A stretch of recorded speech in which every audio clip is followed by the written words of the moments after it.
jurusan Sosiologi Fakultas Fisik Universitas Nusa Cendana, NIM 190303 109. Baik, saya akan menjelaskan materi review saya mata kuliah perubahan sosial budaya, yaitu kejahatan selebar dan perubahan sosial 1800 sampai dengan 1850. Yang pertama, tanggal dan tempat produksi selebaran. Ketika kencan bertolak belakang dari yang terakhir, hanya kencan pertama yang diberikan untuk prode aktivitas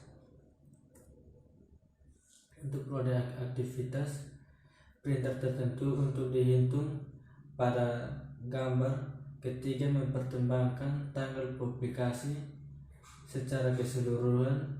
Jelas bahwa puncak percetakan selebaran adalah tahun 1820 dan awal 1830-an. Ini juga terbukti bahwa tingkat produksi selebaran tentang kejahatan individu, untuk misalnya pada tahun 1830,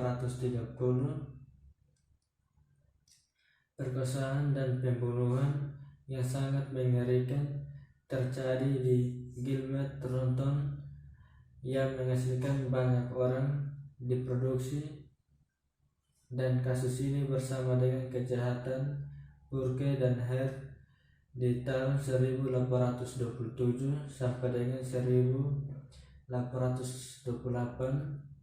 mendominasi koleksi Perpustakaan Nasional Skotlandia. Peta menunjukkan tempat-tempat di mana si lebar dalam sampel beredar dicetak. Hanya sebagian kecil dari sisi tidak memiliki printer. Informasi dengan mayoritas memberikan setidaknya nama belakang printer dan kota tempat tinggal. Sumber lebar dalam upaya untuk keaslian banyak sisi lebar dalam sampel melangkah lebih jauh. Sebenarnya mengutip sumber informasi mereka, dan ini terbagi menjadi 3 nominal kategori: informasi resmi dan koran. Sumber informasi cenderung menjadi tidak jelas dan tidak disebutkan namanya, dan digunakan terutama untuk kejahatan sebagai lawan uji coba dan eksekusi. Misalnya berikut ini adalah rincian tentang pembunuhan yang telah dikomunikasikan dengan jenis sumber. Ini berguna untuk menunjukkan arti kesegaran jurnalistik dan kemungkinan telah berkontribusi pada kelayakan berita dari acara tersebut. Tetapi sebagai tambahan, banyak penulis selebaran menegaskan mereka berasal dari pihak berwenang yang dapat diandalkan dan dipanggil untuk menyaksikan TKP mereka dari sumber informasi yang lebih formal. Misalnya, tidak hanya beberapa penulis selebaran yang terbukti sering menghindari berbagai persidangan dan eksekusi, tetapi mereka juga berbicara kepada saksi yang hadir pada pemeriksaan koroner, diikuti polisi, investigasi hakim, dan juga mengumpulkan informasi dari pemeriksaan dan sipil. Tingkat kejahatan. Tanggal spesifik kejahatan tidak selalu dikutip secara luas atau hanya diindikasi tidak jelas diberikan, misalnya hari ini, tadi malam, Kamis terakhir, atau hanya disediakan hari dan bulan ini. Ini kurang detail informasi frustasi bagi peneliti zaman modern. Tidak akan menjadi masalah untuk pembaca kontemporer karena selebaran dibeli diterbitkan setiap hari, jadi berita mereka segera beberapa kejahatan yang lebih sensasional akan sangat akrab karena tanggal tidak diperlukan. Alasan lain mengapa selebaran tidak boleh memuat tanggal khusus kejahatan karena itu hanya dimaksudkan untuk membahas tema umum daripada insiden atau peristiwa tertentu, atau selebaran bisa saja menjadi penarik atau istilah yang digunakan oleh orang secaman untuk cerita palsu atau narasi yang menipu. Meskipun ini hampir tidak dalam sebagian besar sisi lebar periode ini tampaknya merupakan peristiwa kriminal yang sebenarnya. Tempat kejahatan, peta menunjukkan tempat-tempat kejahatan yang dikutip selebaran terjadi. Jenis-jenis kejahatan: pembunuhan, termasuk dugaan atau percobaan pembunuhan anak, terbunuh diri atau membunuh. Karena ini adalah bagaimana kejahatan digambarkan dalam file. Seksual, termasuk tindakan tidak wajar memperkosa atau melanggar kesucian seorang anak. Properti, termasuk pencurian dan pengaturan ulang pencurian yang berakhir adalah undang-undang Skotlandia, istilah untuk menerima dan menyimpan barang curian perampokan.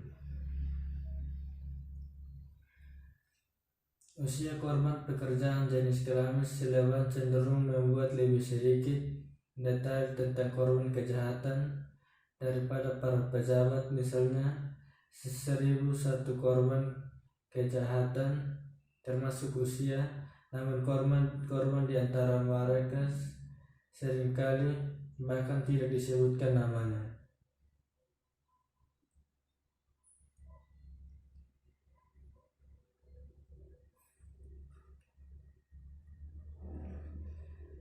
Karakter kriminal pra-kejahatan saat membahas kejahatan sebelum mereka melakukan kejahatan.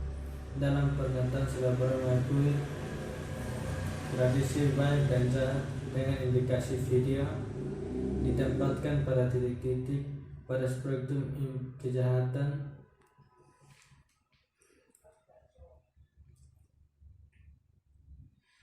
atau serangkaian peristiwa yang menyebabkan mereka melakukan kejahatan, misalnya pertengkaran, mabuk, atau kehamilan yang tidak diinginkan kekasih. Beberapa karakteristik situasi penjahat yang sebelumnya baik dan mereka sering digambarkan sebagai pengunjung gereja baik atau ramah, pendiam, ofensif, atau pemarah.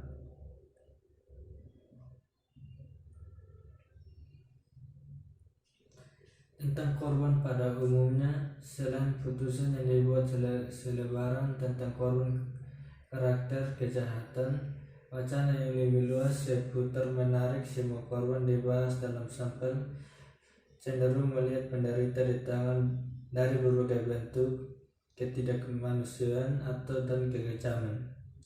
Kata-kata seperti malang atau naas sering digunakan untuk menggambarkan mereka, dan kesan yang terbentuk adalah itu mereka semua orang-orang biasa yang melakukan bisnis tidak bersalah, mereka melakukan kejahatan yang melanda. Oleh karena itu, implikasinya adalah bahwa tidak hanya korban yang berhak mendapatkan simpati, tetapi juga bahwa kepolosan mereka harus menyerang di hati pembaca yang jujur mungkin juga menderita kejahatan sendiri. Untuk sifat biasa dari korban yang membuat akhir kekerasan mereka semakin mempengaruhi dan panggilan menyedihkan mereka balas dendam dan kebelasan. Karena itu tampaknya berbicara langsung kepada mereka yang memikirkan tentang penderitaan mereka. Motivasi untuk kejahatan. Ketika orang luas membahas kasus kejahatan individu, motivasi spesifik tidak selalu teridentifikasi. hanya 181 dari 650 sisi yang dikutip penyebab langsung dari kejahatan tersebut. Namun ketiga motivasi langsung diberikan mengenai berbagai macam dorongan kriminal. Menunjukkan cara motivasi yang diberikan terbagi dalam 9 kategori. Beberapa langsung seperti perselisihan rumah tangga antara suami dengan istri, dan perkelahian atau pertengkaran domestik antara orang-orang asing atau kenalan lain.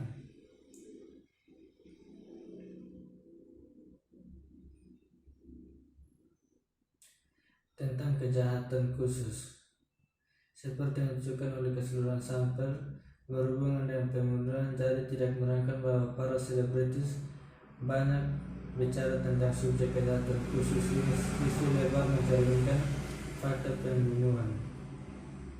Itu terbukti dari pembacaan dari sisi lebar ini bahwa tidak ada kekurangan kata sifat yang digunakan untuk menggambarkan respon yang diharapkan, itu misalnya keji, menyedihkan, mengerikan, dan kejam.